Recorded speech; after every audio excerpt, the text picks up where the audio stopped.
विकास आंखों पर काला चश्मा लगाए कॉलर खड़ा किए हुए घर में प्रवेश करता है। दीनदयाल दौड़ कर आगे आते हैं और गले मिलते हैं। दीनदयाल खुशी से कहते हैं, अरे दामाद जी, आइए आइए, बहुत दिनों बाद इस गरीब के घर आपके चरण पड़े। विकास चश्मा उतारते हुए रुतबे से कहता है, अरे ससुर जी, क्या बताऊं, फुर्सत ही कहाँ मिलती है। कल ही विधायक जी का फोन आ गया था। बोले, विकास बाबू, अगर तुम नए पुल के उद्घाटन में नहीं आओगे तो मैं फीता नहीं काटूंगा। मैंने भी कह दिया, विधायक जी मुझे ससुराल जाना है, फीता आप खुद काट लीजिए। दीनदयाल आंखें फाड़ कर कहते, बाप रे, विधायक जी से इतनी गहरी जान पहचान। सावित्री हाथ में पानी का ग्लास लाते हुए कहती है, अरे दामाद जी, आप भी ना बहुत बड़े आदमी हो गए हैं, लीजिए पानी पीजिए। विकास पानी पीते हुए कहता है, अरे सासू माँ, ये तो कुछ भी नहीं है। परसों ही दिल्ली से सांसद जी आए थे, मेरे साथ बैठकर चाय पी और बोले कि विकास जी, अगले चुनाव में आप मेरा प्रचार संभालिए। मैंने कह दिया, मेरे पास टाइम नहीं है। दीनदयाल जी गर्व से सीना चौड़ा करके कहते, सावित्री, देख रही हो, हमारे दामाद जी की पहुंच दिल्ली तक है। सावित्री मुस्कुराते हुए लेकिन थोड़ी उदासी से कहती है, पहुंच तो बहुत है इनकी, लेकिन हमारे दिन ही खराब चल रहे हैं। पिछले 1 महीने से पूरे इलाके में गैस सिलेंडर की ऐसी किल्लत हुई है कि क्या बताऊं। लकड़ी के चूल्हे पर खाना बना बना कर तो मेरी आंखें ही सूज गई, खांसी अलग हो रही है। दीनदयाल जी को अचानक कुछ याद आता है। अरे हाँ दामाद जी, आप तो विधायक, सांसद सबको जानते हैं। गैस एजेंसी वाले तो आपके सामने हाथ बांधे खड़े रहते होंगे। क्या आप अपने रसूख से एक गैस सिलेंडर का जुगाड़ करवा सकते हैं? विकास अंदर से घबरा जाता है, लेकिन चेहरे पर मुस्कान बनाए कहता है, गैस सिलेंडर? हाँ बेटा, बस 1 सिलेंडर। मैंने एजेंसी के इतने चक्कर काटे, लेकिन वो कहते हैं कि पीछे से सप्लाई बंद है। आपकी एक कॉल से तो काम हो ही जाएगा। विकास झूठी हंसी हंसते हुए कहता है, ससुर जी, आप भी ना चींटी मारने के लिए तोप मंगवा रहे हैं। गैस एजेंसी का मालिक तो मेरे साथ स्कूल में पढ़ता था, मेरा लंगोटिया यार है। आप चिंता मत कीजिए, बस 1 घंटे का समय दीजिए, आपका बेटा अभी सिलेंडर आपके आंगन में लाकर खड़ा कर देगा। विकास घर से बाहर निकलता है। उसका कॉलर जो अभी तक खड़ा हुआ था, अब नीचे गिर चुका था।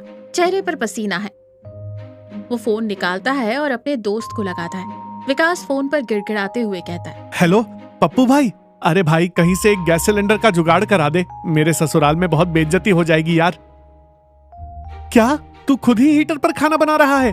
अरे फोन तो मत काट। हेलो। विकास दूसरा नंबर डायल करता है। चिंटू मेरे भाई, तू तो कहता था तेरी बहुत पहुंच है, एक गैस सिलेंडर दिला दे। क्या कहा? अगर सिलेंडर का नाम लिया तो गालियां देगा। अरे भाई। फोन कट जाता है।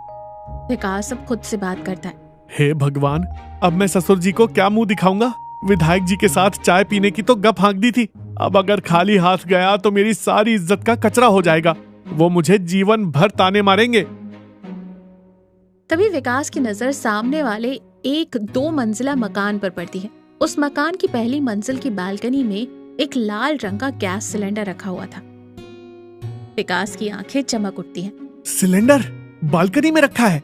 अगर मैं चुपचाप दीवार फांद कर इसे ले आऊं तो ससुर जी को लगेगा मैं एजेंसी से लाया हूं, मेरी इज्जत भी बच जाएगी और सासू माँ के हाथ का बढ़िया खाना भी मिलेगा।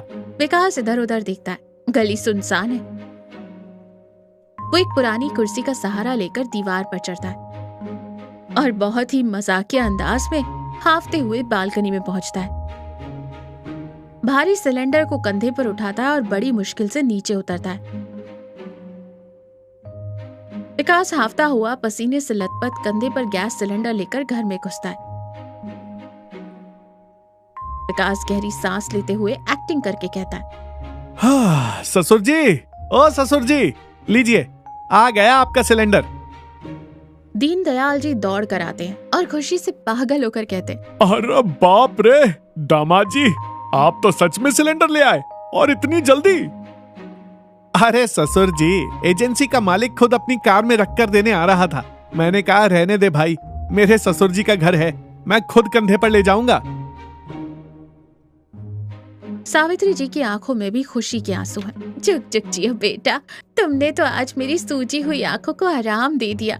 आज तो मैं अपने दामाद के लिए पूरी, मटर पनीर और स्पेशल खीर बनाऊंगी। कुछ देर बाद सब लोग बैठकर दावत उड़ा रहे हैं। विकास बड़े मजे से 5-6 पूड़ियां खा चुका है और सीना तान कर बैठा है।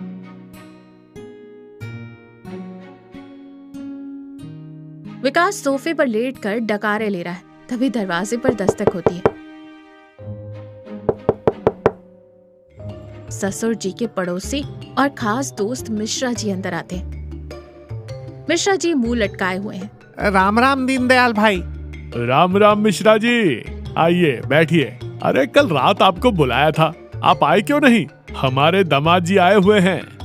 मिश्रा जी मायूस होकर कहते, अरे भाई क्या बताऊं, आज शाम को शहर से मेरी बेटी वाले आ रहे हैं लड़का देखने, और घर में गैस का एक कतरा नहीं है। हलवाई सिर पर बैठा है, पूरे शहर में कहीं गैस नहीं मिल रही। लगता है बेटी का रिश्ता टूट जाएगा। दीनदयाल जी गर्व से सीना तान कर कहते हैं, बस इतनी सी बात के लिए परेशान हैं आप? अरे मिश्रा जी, आप हमारे खास दोस्त हैं। आप ऐसा कीजिए, हमारे रसोई घर में जो भरा हुआ सिलेंडर रखा है वो आप ले जाइए। सोफे पर बैठकर चाय पी रहे विकास को अचानक खांसी आ जाती है। क्या ससुर जी, वो सिलेंडर तो सासू माँ के लिए है। दीनदयाल जी विकास की बात बीच में काट कर कहते हैं, अरे दामाद जी, सासू माँ का काम तो बाद में भी हो जाएगा। अभी मिश्रा जी की बेटी की इज्जत का सवाल है। और वैसे भी जब हमारे पास आप जैसा पहुँच वाला दामाद है तो हमें किस बात की चिंता। आप तो शाम तक दूसरा सिलेंडर मंगवा ही लेंगे, है ना दामाद जी? मिश्रा जी उम्मीद भरी नजरों से विकास को देखते हैं। क्या सच में बेटा तुम एक और ला दोगे तो मैं ये ले जाऊं? तुम तो भगवान का रूप हो बेटा। हाँ हाँ जी अंकल जी, आप ले जाइए, मेरा क्या है। एजेंसी वाले तो मेरे घर की खेती है, मैं रात तक दूसरा ले आऊंगा। मिश्रा जी खुशी खुशी सिलेंडर उठाकर ले जाते हैं। विकास अपना सिर पकड़कर बैठ जाता है। विकास काले कपड़े पहने हुए, मुंह पर रुमाल बांधे दबे पांव चल रहा है और खुद से बड़बड़ा रहा है, मेरे पास आप जैसा पहुंच वाला दामाद है। ससुर जी ने तो मुझे ही गैस के चूल्हे पर बैठा दिया। कल वाले पड़ोसी ने तो अपनी बालकनी में ताला लगा दिया है। आज कहां से चुराऊं? तभी उसकी नजर गली के कोने में बने एक बड़े और नए घर पर पड़ती है। उस घर के बाहर एक छोटा सा छज्जा है जहाँ एक सिलेंडर रखा है। विकास राहत की सांस लेते हुए कहता है, चलो आज रात की इज्जत का तो इंतजाम हो गया। वो बड़ी सावधानी से छज्जे पर चढ़ता है। गैस का सिलेंडर बहुत भारी है। वो उसे अपने कंधे पर उठाता है और बड़ी मुश्किल से नीचे सड़क पर आता है। उस सिलेंडर के वजन से डगमगा जाता है। बाप रे, लगता है पूरा भरवा कर रखा था। आज तो मेरी कमर टूट जाएगी। विकास अभी गली के बीच में ही पहुंचा था कि अचानक सामने से एक कार तेजी से गली में मुड़ती है। कार की तेज हेडलाइट सीधे विकास की आंखों पर पड़ती है। विकास घबराकर अंधा सा हो जाता है। कार आकर ठीक विकास के सामने रुकती है। कार के ऊपर एक लाल बत्ती और शीशे पर पुलिस का स्टिकर लगा हुआ था। कार का दरवाजा खुलता है और उसमें से वर्दी पहने इंस्पेक्टर शर्मा बाहर आते हैं। ये उसी घर के मालिक थे जहां से विकास ने चोरी की थी।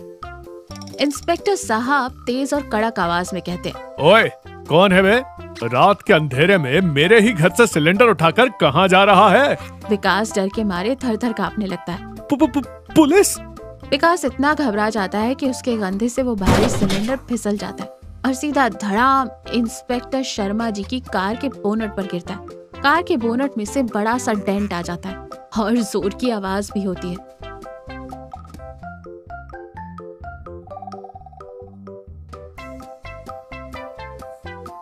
ना मेरे घर में चोरी कर रहा है, बल्कि मेरी ही कार का कबाड़ा कर दिया। आज तुझे हवालात की हवा खिलाता हूँ।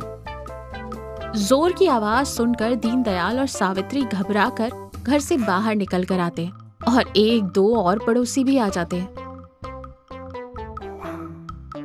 दीनदयाल भागते हुए जाते हैं। क्या हुआ? क्या हुआ? अरे इंस्पेक्टर शर्मा जी, ये मेरे दामाद जी को आपने कॉलर से क्यों पकड़ा हुआ है? अरे छोड़िए इन्हें, ये बहुत बड़े आदमी हैं, विधायक जी के खास हैं ये। शर्मा जी व्यंग और हंसते हुए कहते हैं, अच्छा तो ये है आपके वीआईपी दामाद दीनदयाल जी, आपका यह विधायक जी का खास आदमी मेरे घर से सिलेंडर चुरा कर भाग रहा था और पकड़े जाने के डर से इसने सिलेंडर मेरी कार पर पटक दिया। दीनदयाल अवाक रह जाते, उनके पैरों तले जमीन खिसक जाती है। क्या क्या बक रहे हैं आप शर्मा जी? हमारे दामाद जी चोरी? बेटा विकास, बता दो इन्हें कि ये झूठ बोल रहे हैं। तुम तो कह रहे थे एजेंसी का मालिक तुम्हारा यार है। विकास सर झुकाए खड़ा है, उसकी आंखों से आंसू बहने लगते हैं। उसकी सारी झूठी शान और अहंकार आज धूल में मिल चुका है। विकास रोते हुए दीनदयाल जी के पैरों पर गिरता है। मुझे माफ कर दीजिए ससुर जी, मैं बहुत बड़ा झूठा हूँ। मेरा कोई विधायक या सांसद दोस्त नहीं है। मैं तो बस एक मामूली सा क्लर्क हूँ। आपकी नजरों में खुद को बड़ा साबित करने के लिए, अपना भौकाल बनाने के लिए मैं हमेशा झूठ बोलता था। कल जो सिलेंडर में लाया था वो भी मैंने साथ वाली गली के वर्मा जी के घर से चुराया था। सावित्री जी मुंह पर हाथ रखकर रोते हुए कहती है, हे भगवान, मेरे दामाद ने चोरी की, वो भी मेरी झूठी तारीफों के लिए। दीनदयाल जी आंखों में आंसू और आवाज में भारी दर्द लिए कहते, बेटा विकास, तुमने ये क्या किया? तुमने सोचा कि तुम्हारी इन बड़ी बड़ी झूठी बातों से मैं तुम्हारी इज्जत करता था? नहीं बेटा, एक पिता अपने दामाद की इज्जत इसलिए करता है क्योंकि उसने अपनी बेटी का हाथ उसके हाथों में सौंपा है। दीनदयाल विकास को कंधे से पकड़कर उठाते और गहराई से समझाते, झूठ के पांव नहीं होते विकास बाबू, और दिखावे की उम्र बहुत छोटी होती है। इंसान की असली इज्जत उसके काम और उसकी सच्चाई से होती है। झूठी शान दिखाने के चक्कर में तुमने आज सच में हमें समाज में मुंह दिखाने लायक नहीं छोड़ा। एक गरीब इंसान जो सच की राह पर चलता है वो उस राजा से 100 गुना बेहतर है जो झूठ के महल में रहता है। मुझसे बहुत बड़ी गलती हो गई बाबूजी। मैं आपकी इज्जत बढ़ाना चाहता था, लेकिन मैंने ही उसे मिट्टी में मिला दिया। मुझे माफ कर दीजिए। मैं आज के बाद कभी दिखावा नहीं करूंगा, कभी झूठ नहीं बोलूंगा। दीनदयाल जी, मुझे आपकी स्थिति से हमदर्दी है।